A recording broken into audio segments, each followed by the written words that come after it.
Pessoal, bom dia, boa tarde, boa noite. Vamos continuar aqui essa disciplina nossa de tópicos. A ideia nossa é falar sobre emaranhamento. A gente já falou aí sobre o artigo da PR, a versão de Bond da PR, a versão que Bond deu para a PR. A gente já falou um pouco sobre CATs, BRAS e operadores.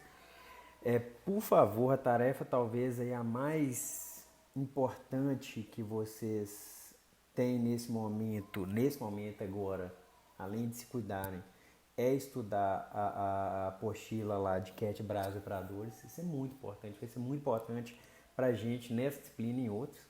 Então vocês já vão tentando pegar isso aí. E hoje eu vou falar um pouco de qubit, tá certo? Nesse vídeo. Nesse vídeo eu vou tentar falar um pouco de estados, sobre os estados quânticos que a gente chama de qubit.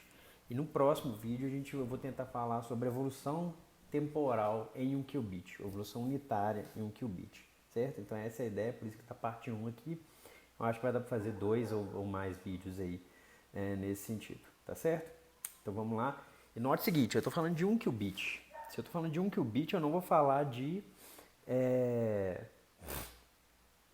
eu não vou falar de emaranhamento, estou falando de um sistema, certo? Mas só que isso aqui vai dar um traquejo matemático para a gente interessante, porque a gente vai trabalhar sobre emaranhamento. Que nessa disciplina a gente vai se especificar em emaranhamento em sistema discreto simples. A gente não está querendo ir tão profundamente em caracterização ou quantificação de emaranhamento, tá certo? Vamos lá, então seguindo aqui, para começar, obviamente eu vou começar com os postulados, que é assim que eu vou funcionar. Então a gente começa aqui falando esse CAT psi, ou vetor de estado, ou a função de onda, ele tem toda a informação sobre o nosso sistema. Um observável mecânica quântica ele é dado por um operador hermitiano. Então, dado aqui uma equação de alto valor, se eu tenho um operador hermitiano atuando no alto estado dele, o resultado disso é o alto valor vezes o próprio alto estado, tá certo? Uma equação de alto valor. Os possíveis resultados de uma certa observação são os autovalores desse operador. As probabilidades de encontrar algum certo alto valor é dado por esse módulo quadrado, desse braquete aqui. A evolução do estado é dada pela equação de Schrödinger, onde H é o hamiltoniano. E dado que eu faço uma medida e obtenha esse alto valor a n, que é associado a esse alto vetor φn, o meu estado ele colapsa, ele se reduz para esse estado aqui, tá certo? Nesse vídeo aqui agora de estados quânticos, a gente vai falar de um estado, obviamente, né? A gente vai falar um pouquinho sobre observáveis, a gente vai falar sobre probabilidades e, portanto, a gente vai falar de autovalores e a gente vai falar de medida. Só vai faltar a evolução temporal, que eu vou deixar para um outro vídeo, tá certo? Tá pronto aqui, mas eu vou deixar para um outro vídeo, beleza? Então, seguindo aqui, só algumas coisas preliminares, coisas que a gente já viu, mas eu gostaria de repetir e gostaria de pedir para vocês fazerem. Isso é um negócio que vocês têm que fazer, não tem jeito. A gente tem que trabalhar essas coisas aqui. Quais são os autovetores e autovalores dessas matrizes aqui? Essas matrizes sigma z, sigma x e sigma y, elas são todas matrizes hermitianas, certo? A gente pode conferir isso, deixo para vocês conferirem. Essas são as matrizes de Pauli. Para essa matriz sigma z, os autovalores são mais ou menos 1, onde para o autovalor mais a gente tem esse cat, para o autovalor menos a gente tem esse cat, ou esse autovetor e esse autovetor aqui embaixo, certo? Para essa matriz sigma x a gente também tem autovalores mais ou menos 1, só que para o autovalor mais 1, esse autovetor associado a esse autovalor mais 1, e esse aqui, x menos, é o autovetor associado a esse autovalor menos 1, tá certo? Então os autovetores eles mudam. E notem que esses autovetores que eu já estou escrevendo aqui, eles já estão normalizados. Os estados quânticos a gente pede que eles sejam normalizáveis. Por quê? Porque existe um dos postulados que a gente introduz uma questão probabilística a priori na nossa teoria, tá certo? Que é diferente de uma probabilidade por ignorância. Isso a gente vai tratar bastante durante essa disciplina. Já essa matriz sigma y, ela também tem autovalores mais e menos 1. A gente já demonstrou isso e está nas notas aí, mas operadores hermitianos eles sempre têm autovalores reais. Então vocês têm que ir pegando traquejo disso. Então, para o autovalor mais 1, o autovetor é esse, o jeito, 1 e i aqui, e para o autovalor menos 1, o autovetor é esse camarada aqui de baixo, tá certo? Treinem isso aqui. Peço de novo para vocês treinarem, achar autovalores e autovetores dessas matrizes aqui, por favor. Seria interessante se vocês fizerem isso. Se vocês fizessem isso. Mas a gente vai falar de qubit, mas qual que é a grande diferença entre um bit clássico e um bit quântico? Então eu fiz essa figurinha toscona aqui só para a gente tentar entender. Bit clássico é o quê? Bit clássico é a menor unidade de informação. Então é uma pergunta de sim e não que você faz para algum objeto. O computador é baseado nisso, então qual que é a ideia? Você faz uma pergunta para o computador e ele vai traduzir isso em um código binário que é dado para esses zeros e uns, tá certo? No computador ele traduz isso em tensão de algum certo componente ou voltagem de algum certo componente. Se é 0 ou 5 volts ou 0 ou 12 volts, depende de qual equipamento que a gente está trabalhando. Então se você tem 0 volts ou alguma coisa perto disso, ele traduz como se fosse 0. Se ele tem 5 volts, ele traduz como se fosse 1. E aí pronto, a gente segue a computação toda, a álgebra booleana é toda feita em cima disso. Qual que é a grande diferença disso para um bit quântico? Que além de eu ter aqui um estado 0 e ter aqui um estado que ele pode ser 1, eu posso ter um estado que ele é uma superposição linear desse 0 e 1, certo? Eu posso inclusive ter um estado que ele tem um alfa e um beta aqui, que ele não necessariamente é uma superposição bonitinha dessa forma.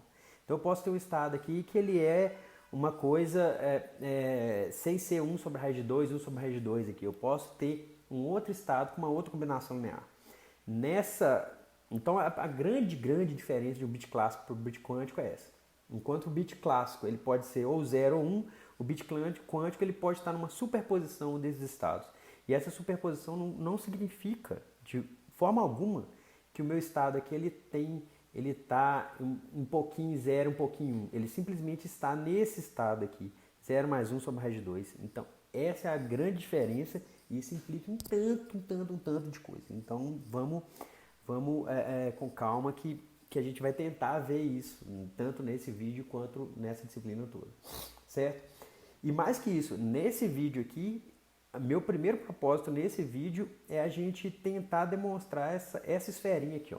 Ela tem um nome, chama esfera de Bloch, isso é muito importante para a informação quântica e para estudo de qubit, e a gente vai tentar chegar nessa esferinha aqui de alguma forma, tá certo? Minha proposta nesse vídeo seria essa, ou seja, minha proposta nesse vídeo é estudar os estados quânticos. No próximo vídeo a gente vai ver o que acontece com uma evolução temporal de um certo estado quântico desse aqui, tá certo? Então beleza? Então vou começar aqui. Quais são... A gente está estudando baseado naqueles 6 postulados. Não, eu vou espirrar.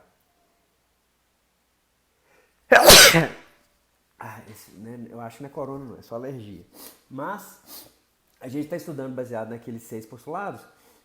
Então, dado uma certa base, então se eu tenho estado quântico, eu posso escrever esse estado em uma certa base. Eu estou trabalhando no espaço vetorial, a gente viu isso no outro vídeo. E vocês estão estudando lá naquelas notas de aula minha. A gente está trabalhando no espaço vetorial, a gente indica uma base. Dado que eu indiquei essa base, eu posso escrever meu estado nessa base. Então, dado essa base aqui 0, 1, eu posso escrever o meu estado psi, um estado psi qualquer, como sendo um alfa vezes 0 mais um beta vezes 1, tá certo? Porque eu estou escrevendo nessa base. Esse 0 e 1 é aquele 0 e 1 que eu coloquei no início desse vídeo aqui. Só que a gente tem essa restrição que módulo de alfa quadrado mais módulo de beta quadrado tem que ser 1. Peço para vocês mostrarem isso. Isso vem da questão de normalização. Eu não vou mostrar aqui, mas peço para vocês mostrarem isso, tá certo? Esse alfa e esse beta, em geral, eles são números complexos. Então, módulo de alfa quadrado mais módulo de beta quadrado tem que ser 1. Beleza? Isso aqui, então, o primeiro postulado está falando isso. Toda a informação do meu sistema, ela está contida nesse psi aqui. Tá certo? Aí vamos lá para o postulado L4. Qual que é a probabilidade de, nesse estado aqui, a gente encontrar alternativa associada a esse ket 0? Tá certo? A gente faz essa continha aqui. Eu quis fazer essa continha passo a passo para ver, para a gente ir organizando as coisas aqui. Essa conta aqui é módulo quadrado desse produto interno, certo? Como que a gente faz esse produto interno? Eu abri ele aqui, ó. Aqui eu tenho o Bra 0, é só repetir, tá certo? Esse psi é esse mesmo psi aqui em cima. Esse psi é o mesmo psi aqui em cima. Tá gravando isso aqui? Tá, beleza. Desculpa aí, perdão. Então, esse 0 eu só substituí ele aqui. E esse ket psi eu substituí ele aqui, ó. A mesma coisa, ó, alfa 0 mais beta 1, certo? Só coloquei ele aqui em cinza para vocês ficar bem claro o que a gente está fazendo. O que eu vou fazer aqui é passar esse 0 multiplicando aqui, ó. 0 vezes alfa 0, 0 vezes beta 1, tá certo? Só que como alfa e beta são números, São números complexos, mas são números. Não são vetores nem matrizes, são números. Se eles são números, eu posso deslocar esses caras aqui nessa multiplicação. Se fosse matriz ou vetor, não. Como eles são números, eu posso fazer isso. Certo? Então o alfa vai vir aqui para frente, eu tenho 0, 0 mais beta 0, 1. Certo?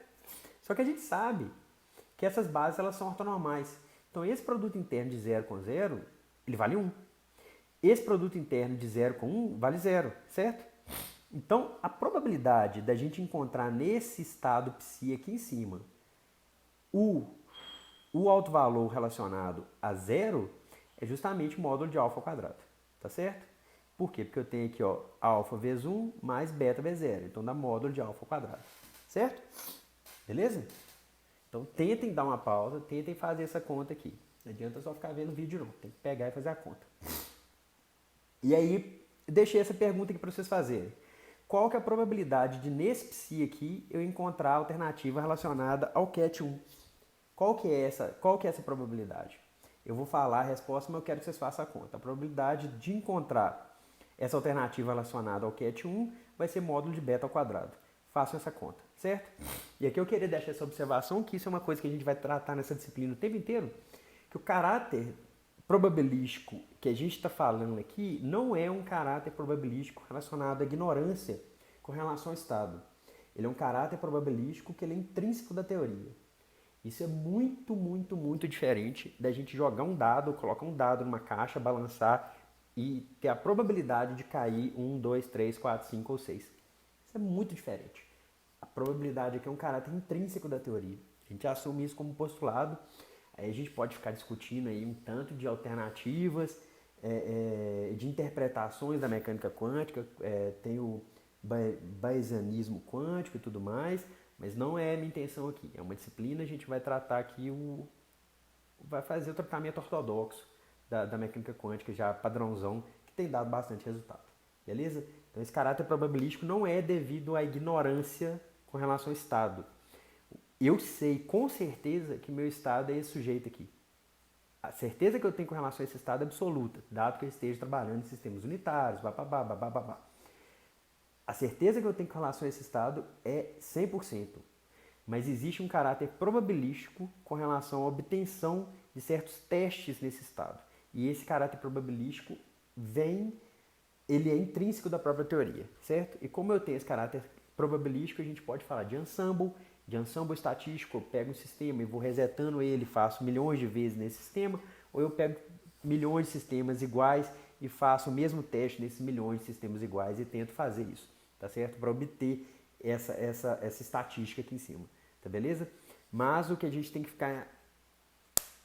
que bater isso sempre o caráter probabilístico que não é devido à ignorância, é devido a um postulado intrínseco da teoria, tá certo? Isso é diferente. Beleza? Então vou seguindo aqui, então a gente falou do postulado L1 e L4, agora o postulado L6, de novo, nesse vídeo a gente vai tratar de estado de qubit, certo? O estado bit clássico ele ou é 0 ou é 1. O estado bit quântico vocês já estão vendo que tem algumas diferenças, certo? Esse estado aqui é um estado de qubit, certo? Por quê? Porque eu estou nesse estado que é a superposição de 0 e 1. Eu estou num espaço de dimensão 2, que a base aqui é 0 e 1, né? Certo? E eu estou nesse estado de superposição de 0 e 1. Então, dado esse estado, psi, se a gente mede o alto valor, agora, no slide anterior eu tinha falado o seguinte, qual que é a probabilidade de encontrar, deixa eu voltar aqui, qual que é a probabilidade de encontrar essa alternativa 0 ou o alto valor associado a 0? Deu um módulo de alfa ao quadrado. A pergunta aqui é outra. A pergunta aqui é, se a gente mede, agora de fato eu medi o alto valor associado a 0. Eu realizei uma medida no meu sistema e obtive, de fato, o alto valor associado a 0. A pergunta é, qual que é o estado imediatamente após a medida? A gente volta lá nos postulados, a gente pega o postulado L6, o postulado L6 ele me fala o quê? Que o estado após a medida é dado por esse camarada aqui, onde P0 não é probabilidade, esse P0 aqui é um projetor que ele é dado por esse camarada aqui, certo? Esse sujeito que é um projetor está nas notas de aula aí também, eu comentei no vídeo e está nas notas de aula essa questão do projetor aqui, tá certo? Então, esse P0 aqui não é probabilidade, isso aqui, tanto é que ele está com o chapéuzinho. Isso aqui é esse projetor no espaço relacionado a esse alto valor que foi medido, certo? Essa frase é complicada, que é coisa vocês voltam. Esse projetor é o projetor no subespaço relacionado ao alto valor que foi medido, certo? Então, olha só, eu tenho que fazer essa conta aqui, ó, P0 aplicando o psi. Essa conta está tanto aqui em cima quanto aqui embaixo. Isso aqui eu vou tentar fazer passo a passo nesse vídeo, todas as contas, para a gente ir andando com calma. Então, esse P0 aplicado no psi, ele está tanto aqui em cima quanto aqui embaixo. Então, quem que é P0 aplicado no psi? É 0, 0, é o cat 0 com Bra 0 aplicado no psi, certo? Só que esse 0, esse Bra 0 aplicado no psi, a gente sabe quanto que vale. Esse Bra 0 aplicado no psi é só eu pegar esse Bra 0 e aplicar aqui, tanto no 0 quanto no 1. Esse Bra 0 aplicado no cat 1, isso dá 0, porque essa base 0 e 1, ela é ortonormal. Só que o Bra 0 aplicado no cat 0, isso dá 1. Então, essa aplicação desse Bra 0 no psi vai me dar alfa. Então esse P0 chapéu aplicado no psi, que é o meu projetor nesse vetor psi, o projetor no subespaço 0. 0 aqui, vocês estão entendendo o que eu estou falando, né? Nessa base. O projetor nesse subespaço 0 aplicado nesse psi vai me dar alfa vezes o próprio 0. Certo? Certo, bacana. Então, olha só, aqui em cima eu tenho alfa V0, que é o P, é o P chapéu 0 no psi, alfa 0. Aqui embaixo eu tenho o quê? Eu tenho psi vezes P0 psi. Só que P0 psi, a gente acabou de calcular aqui, dá alfa 0. Então, esse aqui dá alfa vezes o Bra psi V0. Quem que é o Bra psi? O Bra psi é só eu inverter esse camarada aqui em cima, e colocar o complexo conjugado em alfa e beta. Então, aqui embaixo eu vou ter o quê? Eu vou ter raiz de alfa vezes alfa estrela. Porque esse produto interno psi V0, isso que dá alfa estrela. Deixa para vocês fazerem a conta aí também. Então, aqui embaixo eu tenho raiz do módulo quadrado de alfa, que dá o quê? Dá o módulo de alfa. Então, aqui eu vou ter o próprio zero, tá certo? O que essa conta aqui está me dizendo? Está me dizendo o seguinte, que se eu meço o alto valor associado a zero, o meu estado imediatamente após a medida é o estado zero. É o estado associado ao alto valor que eu medi. Essa é que é a grande sacada dessa conta. Vou repetir essa frase. Se eu medir um alto valor associado ao estado zero, o meu estado, ele imediatamente se torna o alto vetor associado a esse alto valor encontrado.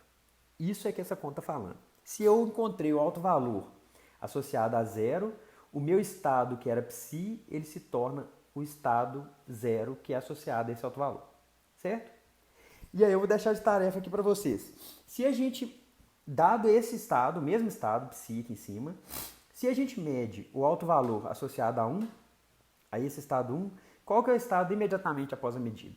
Vocês já podem imaginar qual que é, tá certo? Mas queria que vocês fizessem a conta. Então, essa tarefa aqui é, dado esse estado, se a gente mede o alto valor associado ao estado 1, qual que é o estado imediatamente após a medida? Seria interessante vocês fazerem isso, tá certo? Então, continuando aqui, a gente pode escrever, como a gente está no espaço vetorial, a gente pode fazer uma mudança de base, certo? Então, dada essa base 0, 1, eu escrevo esse estado psi meu dessa forma, alfa 0 mais beta 1, nessa base 0, 1.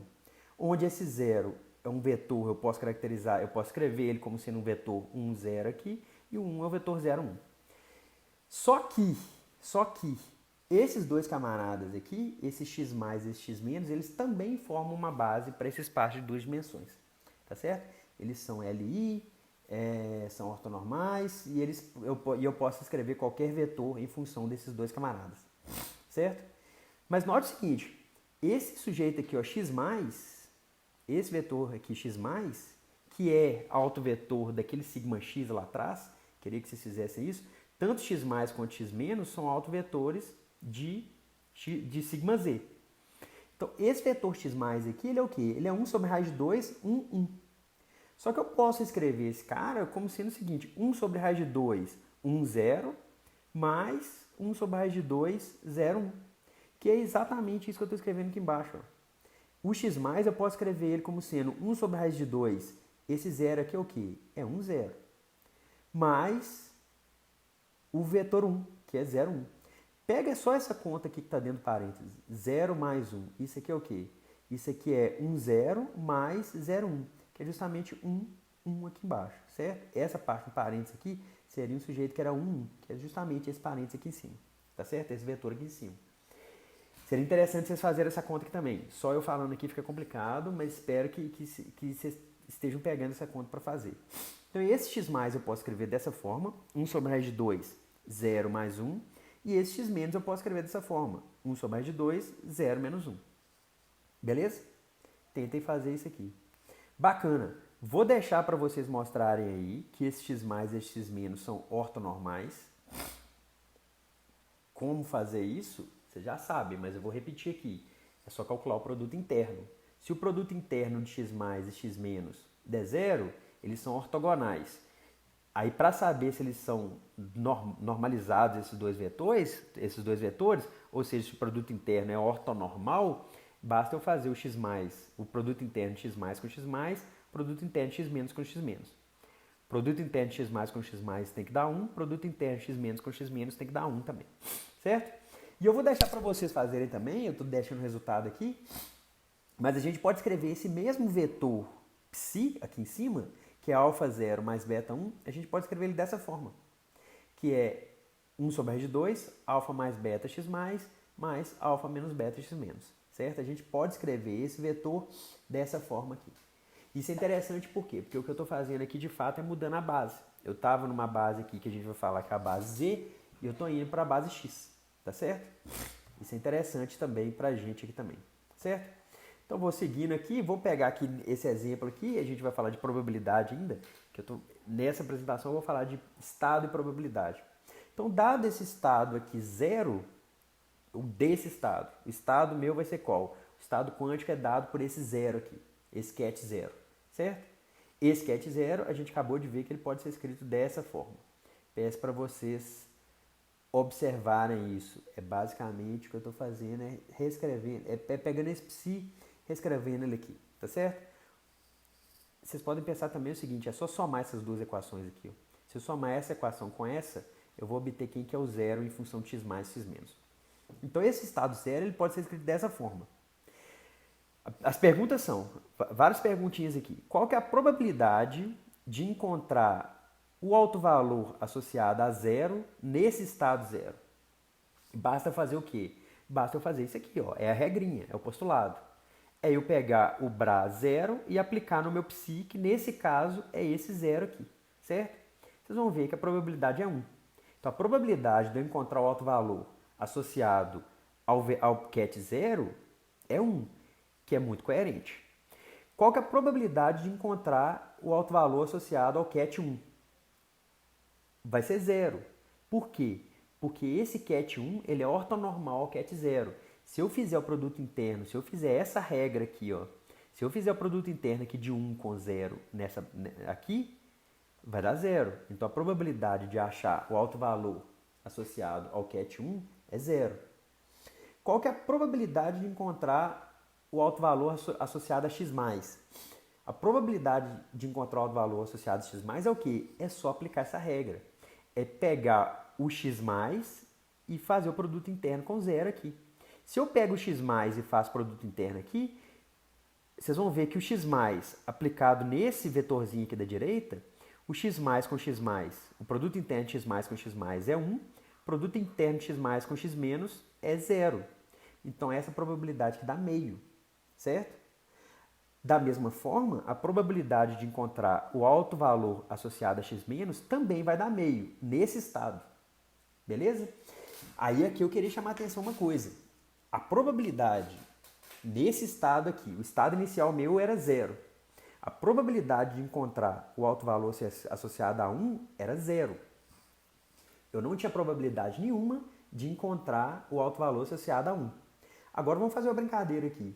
Eu vou fazer uma medida nesse estado, aqui, nesse estado 0, e eu encontrei eu encontrei o alto valor x+. Se eu encontro esse alto valor x+, nesse estado 0, o meu estado ele colapsa para esse sujeito aqui, para o x+. A gente já tinha feito essa conta, certo? Então, o meu estado colapsou para esse x+. E agora, se eu pegar qual a probabilidade de encontrar o alto valor associado ao ket 1, nesse estado, vai dar meio. Então, olha só, o que antes a gente tinha uma probabilidade nula de encontrar o alto valor associado ao ket 1, agora a gente tem uma probabilidade de 50% de encontrar esse alto valor. Sendo que o estado que iniciou tudo não tinha probabilidade de encontrar esse alto valor. E isso surge por quê? Porque esses sujeitos, o σx e o σz, eles não comutam, eles não são observáveis compatíveis, certo? Eu vou fazer uma pausa aqui por causa do vídeo e volto em seguida, beleza? Então deixa eu só fazer uma brincadeira aqui. Então, pessoal, como eu estava dizendo, nota só o seguinte, eu vou revisar aqui. Eu entreguei esse estado 0, então o estado quântico é esse 0, esse ket 0, que ele pode ser escrito dessa forma. Nesse estado aqui, as probabilidades de encontrar o estado 0 é 1, porque eu já estou nele. A probabilidade de encontrar o estado 1 é 0, porque eles são ortogonais. A probabilidade de encontrar x+, é meio, que é o módulo quadrado de 1 sobre raiz de 2. A probabilidade de encontrar x- é meio também, que é 1 sobre raiz de 2 quadrado. Mas note que a probabilidade de encontrar o estado 1 é 0 nesse estado. E aí a gente atua nesse estado e encontra o alto valor x+. E esse x+, e aí imediatamente após a medida, a gente acabar de ver, imediatamente após a medida, o meu estado ele reduz ou ele vai para esse estado x+, que por sua vez pode ser escrito como sendo 0 mais 1. E aí nesse estado x+, a probabilidade de encontrar 1, vocês vão fazer a continha aí, é meio. Então olha só, eu estava no estado 0, que tinha probabilidade 0 de encontrar o alto valor relacionado ao ket 1, e agora depois de uma medida, eu encontro uma probabilidade meio de encontrar esse alto valor relacionado ao ket 1. E isso acontece por quê? Porque aquele operador σz e o operador σx, que estão relacionados a esses autovetores, eles não comutam. Se vocês voltarem lá na matriz deles e tentar fazer o computador, vocês vão ver que elas não comutam. E isso traz para a gente o que a gente fala de operadores compatíveis e não compatíveis. Deixa eu conferir se está gravando. Está gravando. Beleza. Então, tentem fazer essa continha desse exemplo aqui que vai ser interessante. Tá certo? Então, olha só resumindo aqui. O qubit nessa base 0, 1, ele pode ser escrito dessa forma. É um vetor psi, que ele é um alfa V0 mais um beta V1, com essa restrição aqui do módulo de alfa quadrado mais módulo de beta quadrado C1, porque a gente pede que esse vetor seja normalizável. Ele seja normalizado, certo? O produto interno desse cara aqui tem que ser 1. O produto interno de psi com psi tem que ser 1. E é muito comum a gente escrever esse vetor psi para o estado de qubit, é muito comum a gente escrever ele dessa forma. Como esse camarada aqui, o módulo quadrado de alfa mais módulo quadrado de beta tem que ser 1, eu consigo parametrizar dessa forma. Porque o cosseno ao quadrado de θ sobre 2 mais seno ao quadrado de θ sobre 2 vai dar justamente 1, tá certo? Com esse θ variando de 0 até π e esse φ variando de 0 até 2π. É muito comum escrever isso. Essa próxima parte aqui desse vídeo, eu vou tentar fazer um vídeo só, que eu gravei de 2 vezes, a gente vai tentar caracterizar isso numa certa superfície de uma esfera, certo? Então, com essa parametrização, a gente pode representar qualquer estado de um qubit ou de um qubit como pontos na superfície de uma esfera de raio 1. Essa é a nossa tarefa de agora para frente. Mais que isso, e aí vai ser uma tarefa para o segundo vídeo, muitas operações unitárias em um qubit, elas podem ser vistas como rotações nessa esfera, tá certo? Dos vetores nessa esfera. Então, se eu tiver um ponto nessa esfera, eu aplico uma certa operação unitária, eu posso rodar esse vetor de um ponto até no outro, tá certo? Isso a gente vai ver no segundo vídeo. Então, bacana. Então, a nossa etapa agora é construir essa esfera. Então, olha só, a gente pode caracterizar, dada essa parametrização aqui atrás, a gente pode representar qualquer qubit na superfície dessa esfera que ela vai aparecer aqui uma hora. Então, dessa esfera aqui, certo? Onde no polo norte dela aqui a gente situa o vetor 0, é uma esfera de raio 1, a gente vai mostrar isso aqui tudo agora. No polo sul, a gente situa o estado 1, relacionado ao ket 1. Nesse ponto aqui a gente situa o estado x+, nesse ponto aqui a gente situa o estado y+. E um ponto em algum estado na superfície dessa esfera, que eu estou representando aqui por um vetor, mas esse vetor aqui a gente tem que manter ele com a mesma norma, a norma dele tem que ser 1. Então um vetor nessa esfera aqui, ele vai me dar um vetor de um qubit, tá certo? Eu posso representar por qualquer ponto dessa esfera, eu posso representar um vetor dessa forma. Isso que a gente vai tentar mostrar aqui de agora para frente. Certo? Antes disso, vamos tentar falar um pouquinho de um número complexo num círculo unitário. Sendo que aqui a gente vai estar falando de um número complexo de norma 1 também, de módulo 1. Então, dado um número complexo qualquer, eu posso sempre escrever um número complexo dessa forma. Um z aqui que é um x mais y. Eu vou estar falando de um número complexo de módulo quadrado igual a 1, que é o nosso caso que a gente está querendo em mecânica quântica, certo? Então, dado que esse módulo quadrado de z tem que ser 1, eu tenho que x2 mais y2 tem que ser igual a 1, certo? E isso aqui é a equação de um círculo unitário, beleza? Eu desenhei aqui um círculo unitário aqui, ele está bem desenhadinho aqui. Nessa parte aqui na vertical eu tenho imaginário de z, e nessa parte aqui na horizontal eu tenho real de z, tá certo? A parte real de z, onde a parte real é dada por x, a parte imaginária por y. Desse círculo aqui, se ele não tivesse, se o módulo quadrado de z não fosse igual a 1, se não fosse um círculo unitário, eu poderia escrever esse x como sendo r cosseno de θ', onde θ' é o ângulo que esse ponto aqui, que esse vetorzinho aqui está fazendo com a horizontal, tá certo? Com a positiva do horizontal.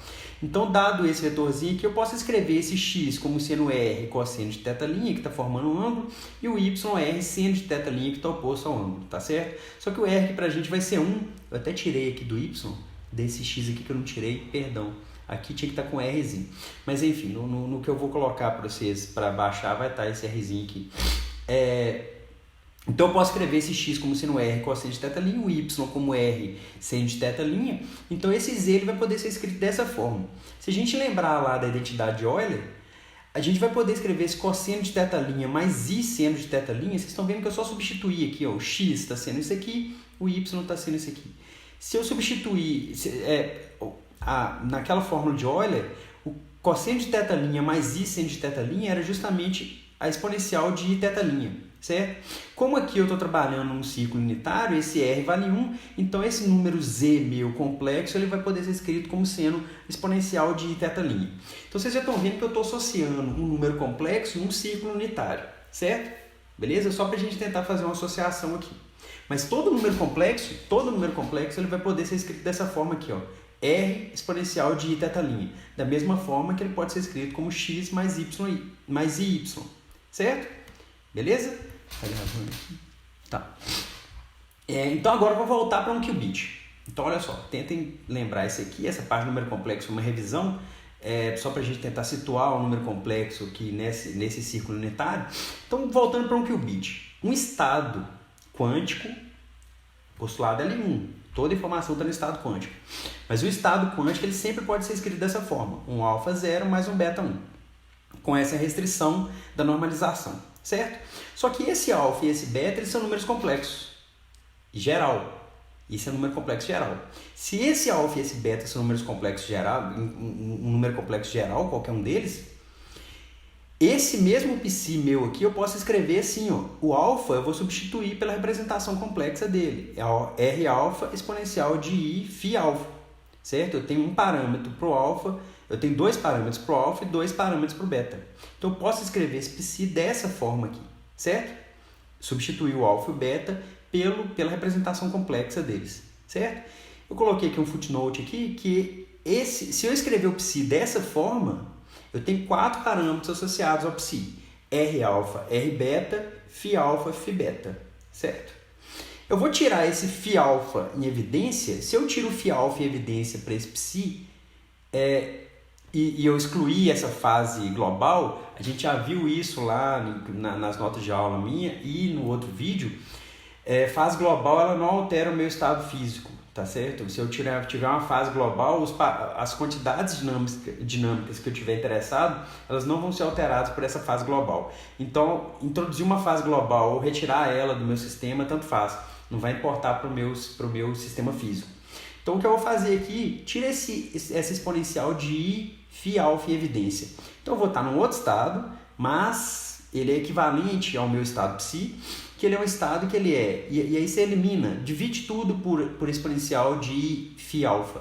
Então, nessa parte aqui, essa exponencial some, e nessa parte que ela vai estar diminuindo na cabeça do exponencial aqui, certo? Que vai ser exponencial de φ beta menos exponencial, vezes exponencial de menos i φ alfa, certo? Na cabeça do exponencial vai entrar esse menusinho aqui. Só tirar o exponencial de i φ alfa em evidência, certo? Beleza? Esse estado aqui, eu posso reescrever ele assim, ó. É um R alfa V0, que está escrito aqui, mais um R beta, que está aqui, exponencial de φ. Eu substituí esse φ b menos φ alfa, eu substituí por um φ só, tá certo? Que é a diferença dessas fases, beleza? Então, agora eu tenho um estado com 3 parâmetros. Olha só, eu tenho estado com um parâmetro R alfa, R beta e φ. Sendo que esse estado psi', ele é equivalente ao estado psi até uma fase global. E essa fase global ela não importa pra gente, pro meu estado físico, que a fase global eu posso tirar ela, tá certo? Então esse psi' meu aqui, eu vou escrever ele assim, ó, é um R alfa mais um R beta, R alfa vezes o ket 0, mais um R beta vezes exponencial de φ vezes o ket 1, certo? Então aqui eu repeti, é o R alfa vezes o ket 0, só que esse termo aqui, da mesma forma que eu posso escrever um número complexo desse jeito, eu posso escrever desse jeito aqui, ó. É um x mais y. Só reescrevi o número complexo. Isso aqui é um número complexo, isso aqui é um número complexo. xy é geral aqui, certo? Mas esse estado psi', que ele é equivalente a esse estado psi, a não ser uma fase global que não me importa uma fase global. Certo? Reflitam sobre isso. Esse estado psi', que é equivalente a esse estado psi, apesar de uma fase global, ele também tem que ter norma 1, tá certo? Ele também tem que ser normalizado. Então, qual que é a normalização desse psi'? É aqui, ó, é o módulo quadrado de R alfa mais módulo quadrado desse número complexo x mais y. Se eu pegar se eu fizer o módulo quadrado de R alfa mais o módulo quadrado de x mais y, eu vou cair nessa equação aqui, que é R alfa quadrado, certo? Que é um parâmetro real, beleza? A gente já tinha visto isso lá quando eu falei de círculo unitário. R alfa quadrado mais x ao quadrado mais y ao quadrado, isso aqui é igual a 1. Essa equação aqui é a equação de quê? Essa equação aqui é uma equação de uma esfera. Uma esfera, inclusive, de raio 1, certo? Essa equação aqui que eu estou apontando aqui é a equação de uma esfera de raio 1. Uma esfera em R3, só que as coordenadas aqui vão ser o quê? Vai ser x, y, e no lugar de z vai ser esse R alfa, certo? Olha só que interessante. Eu estava com 4 parâmetros, eu caí agora numa situação que eu tenho 3 parâmetros, certo? Beleza? Então, olha só, eu tinha 4 parâmetros, que era R alfa, φ alfa, R beta, φ beta. Eu tirei uma fase global, caí numa situação que eu tenho 3 parâmetros. Beleza? Então, vamos lá. Então, vamos com calma aqui. Então, a gente sabe, se a gente pegar lá nas notas de aula de mecânica clássica, eu posso até colocar aqui aquelas imagens, eu vou colocar na descrição as imagens para quando eu estou em coordenadas esféricas. Se eu quero escrever em coordenadas esféricas x, y e z, eu escrevo x, y e z dessa forma, certo? X, y e z, que daqui a pouco vai ficar claro porque que eu estou usando θ' e não θ. O x é escrito desse jeito, o y desse jeito, o z desse jeito, certo? E se vocês lembrarem aqui atrás, eu caí aqui numa equação de uma esfera, x, y e entre aspas z, que seria esse R alfa. O que eu vou fazer? Eu vou pegar aqui e vou substituir para uma esfera de raio 1, então esse R aqui é 1, que é uma esfera unitária, que é essa equação aqui que eu estou mostrando, isso aqui é uma equação de esfera unitária. Para essa esfera unitária, o meu z, que seria o R alfa, ele vai estar valendo cosseno de θ', o meu y, seno de θ', seno de φ, e o meu x, seno de θ', cosseno de φ. Vou substituir isso aqui. Então, onde tiver R alfa, eu vou substituir por cosseno de θ'. Onde tiver x, eu vou substituir por seno de θ' cosseno φ. Onde tiver y, eu vou substituir por seno de θ' seno de φ. Certo? Só substituir aqui. E eu vou pegar aqui o seno de θ' evidência e vou notar que esse camarada aqui é justamente o quê? Esse camarada aqui é justamente aquela fórmula de Euler. É exponencial de φ. Então, esse estado meu psi', certo? Ele pode ser escrito assim, é um cosseno de θ' V0, está escrito aqui, ó, cosseno de θ' V0, mais a exponencial de φ, que é esse termo aqui, já usando a fórmula de Euler, seno de θ' vezes 1. Então, olha só, eu tinha uma equação com 4 parâmetros, eu tirei uma fase global, caí numa equação com 3 parâmetros, e agora, utilizando a normalização, eu caio para uma equação com 2 parâmetros. Esses 2 parâmetros eu consigo caracterizar qualquer ponto nessa esfera com esses 2 parâmetros. Seria uma longitude e uma latitude, vamos pensar assim, certo? Então, eu posso escrever esse psi' dessa forma. É o cosseno de θ' 0 mais exponencial de φ seno de θ' 1. Mas a equação que eu tinha escrito ali atrás, quando eu falei assim, é muito comum escrever qualquer qubit desse jeito aqui. Eu tinha escrito essa equação aqui, ó. Essa equação aqui, que é cosseno de θ sobre 2, 0, mais exponencial de φ seno de θ sobre 2, 1. Qual que é a diferença dessa equação para essa aqui? E a gente ainda não construiu a esfera de Bloch, mas vamos tentar construir ela aqui, tá certo? Então vamos tentar ver qual que é a diferença dessas duas equações. Olha só, voltando para um qubit, agora e a relação dele com a esfera. A gente chegou nessa equação aqui. Essa equação aqui, entre aspas, não está roubada ainda não. Não coloquei o θ sobre 2 aqui ainda não. A gente chegou que qualquer qubit, a não ser de uma fase global que não me importa, qualquer qubit pode ser escrito dessa forma aqui, certo? Se o θ' é 0, ou seja, se θ' é 0, esse termo aqui é 0, eu caio que psi' é 0, certo? Se o θ' é π sobre 2, eu caio que o meu psi' é o meu ket 1. Então, se eu tiver nessa semisfera positiva aqui, numa semisfera positiva, onde aqui os eixos são x, y e z, se eu tiver nessa semisfera positiva aqui, qualquer qubit eu posso representar nessa semisfera positiva. Qualquer qubit, certo? Se eu tiver no vetor 0, eu estou no polo norte, e se eu tiver no vetor 1, de fato, eu estou em qualquer ponto desse equador aqui, tá certo? Porque eu ainda tenho essa fase aqui exponencial de φ, que vai se tornar uma fase global que não vai me importar. Mas eu vou estar nesse equador dessa esfera aqui, dessa semisfera, certo? Então, se eu tiver o θ' entre 0 e π sobre 2, eu já tenho todos os possíveis estados para o meu qubit. Mas não é essa a representação que a gente quer mostrar. A gente quer a representação na esfera de Bloch. Então, o que a gente vai tentar fazer aqui agora é fazer essa associação dessa semisfera para a esfera de Bloch. Tem um artigo interessante que eu vou deixar na descrição, que ele é bem matemático, bem rigoroso, que faz essa associação de uma maneira muito rigorosa. Quem quiser pode pegar para ler.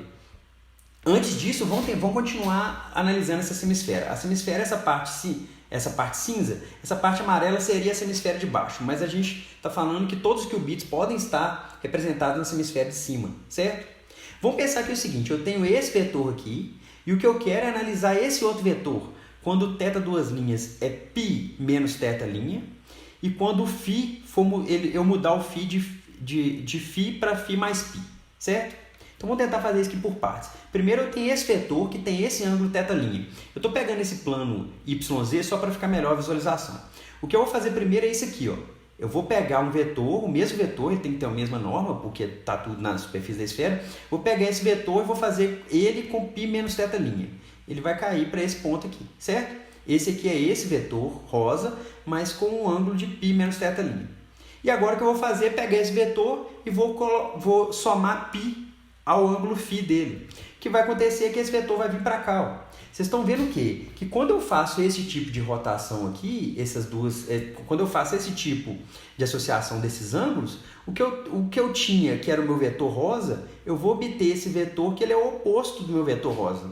Tá certo? Então, esse vetor vermelho aqui é quando eu substituo nessa equação aqui em cima, eu substituo θ' por π menos θ', ou seja, eu tirei o ângulo, eu mudei para um outro ângulo, e quando esse φ aqui eu substituí por esse φ mais π, tá certo? Vocês estão vendo que é o vetor oposto, tá certo? E aí a gente pode fazer a mesma coisa para o qubit. Pensa só comigo, se eu tiver esse vetor aqui, psi', que é cosseno de θ' 0, mais exponencial de φ seno de θ' 1, o que eu quero é fazer esse vetor aqui com esses ângulos.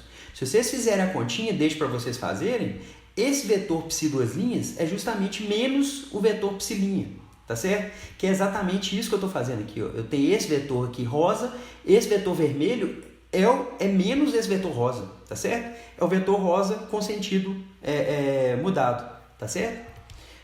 Então, olha só, note que basta a gente considerar a semisfera superior com θ entre 0 e π sobre 2, que a gente já vai ter todos os pontos da semisfera inferior. Por quê? Porque basta mudar o sinal do meu vetor e eu vou ter os pontos na semisfera superior.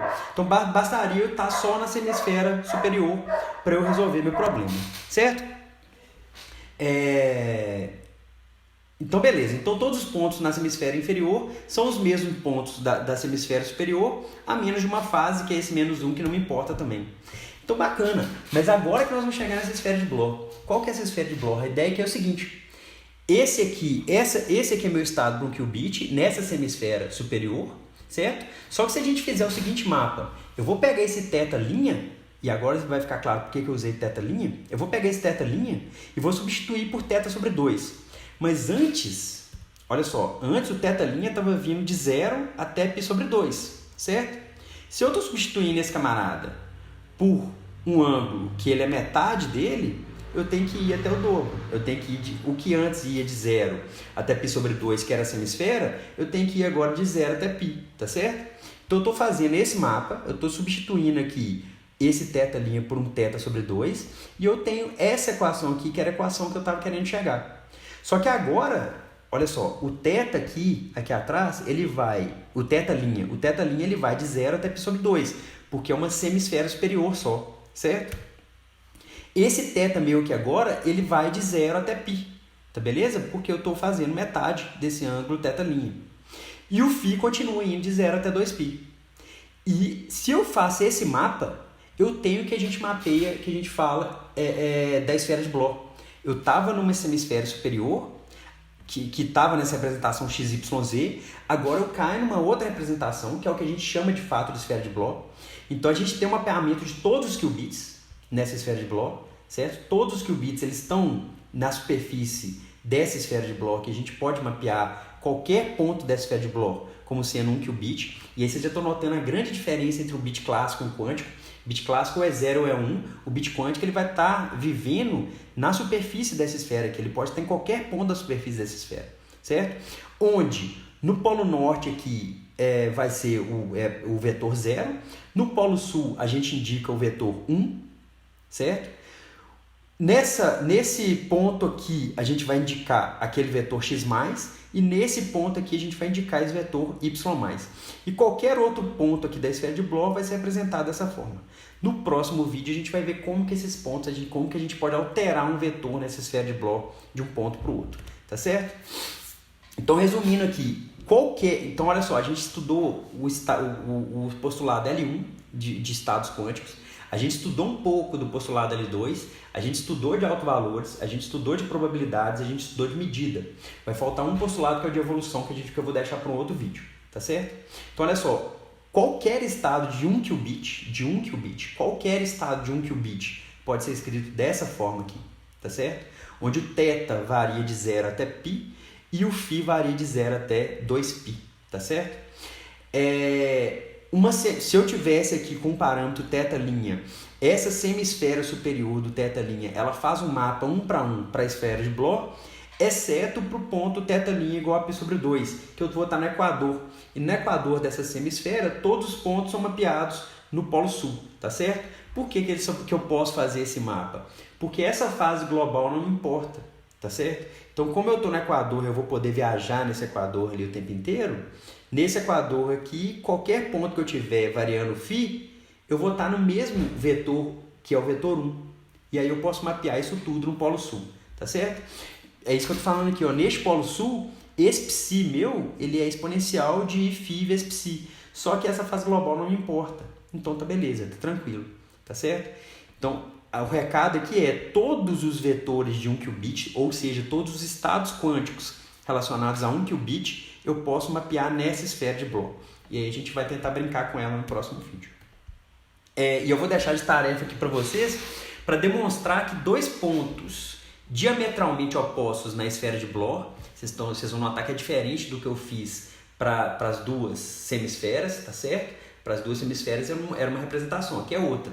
Dois pontos diametralmente opostos na esfera de Bloch correspondem a vetores ortogonais. Isto é, eu vou deixar essa tarefa para vocês, mostrar que um psi qualquer, pegar essa continha aqui, ó, pegar um psi qualquer de θ e φ, fazer o produto interno com psi de π menos θ, φ mais π, esse produto interno aqui tem que ser zero, certo? Ou seja, opa, já não era para chegar nesse não. Ou seja, esse estado zero, a gente já sabe disso, mas esse estado zero ele é ortogonal ao estado 1, que eles estão em pontos diametralmente opostos da esfera de Bloch. Esse estado x+, ele vai ser ortogonal ao estado que está aqui do lado, que vocês já sabem que é o x-. Esse estado y+, ele vai ser ortogonal ao estado que está aqui do outro lado, que é o y-. Esse estado psi que está aqui, ele vai ser ortogonal a um outro estado que está aqui do lado, tá certo? Que não é o menos psi, porque eu não estou naquelas duas semisferas, eu estou na esfera de Bloch. Então fica para vocês demonstrarem isso aqui, tá certo? E aqui eu vou fazer minha pausa, que eu já estou deixando sempre desse jeito. Esse vídeo vai parar aqui. A próxima etapa nossa é estudar evoluções unitárias na esfera de Bloch. O que acontece quando a gente faz evoluções unitárias de um vetor na esfera de Bloch. E para isso a gente vai ter que rever algumas coisas da aplicação de um operador em um certo estado físico. Tá certo? Então fica assim, eu vou finalizar esse vídeo aqui agora. Um abraço para vocês. Falou, tchau!